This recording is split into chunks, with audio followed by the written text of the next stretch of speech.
Alas Pilipinas Women, sasabak sa matinding June International Calendar, kabilang ang VTV Cup sa Vietnam.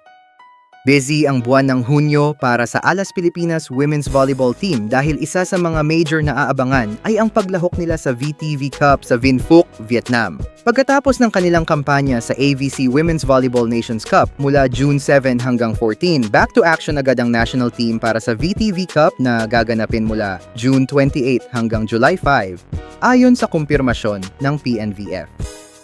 Ito na ang ikatlong sunod na taon na may Philippine women's team na sasali sa VTV Cup, isang taunang invitational tournament kung saan nagsasama-sama ang top national teams at elite club squads mula sa iba't ibang bansa sa Asia. Bubuhayin ng national team ang inspirasyon mula sa Chocomucho Flying Titans na gumawa ng kasaysayan sa 2023 edition ng torneo matapos makuha ang bronze medal, ang pinakamataas na finish ng isang Filipino team sa kasaysayan ng VTV Cup. Noong nakaraang taon, NU Lady Bulldogs ang kinatawan ng bansa at nagtapos sa ika-8 pwesto sa isang napakakompetensyang lineup ng mga club teams.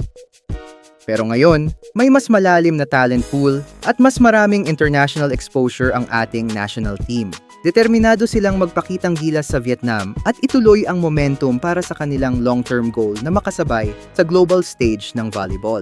Sa ngayon, intense na ang training ng team, kung saan ilang standout players mula UAAP at PVL ang nagsimula ng mag-training sa national pool. Marami nga ang nagulat sa balitang ito dahil previously, inanunsyo na ang Petrogas Angels ang magiging representative ng Pilipinas. Mas mataas na rank kaya ang makakamit ng Alas Pilipinas Women ngayong taon sa VTV Cup? Yan ang dapat nating abangan.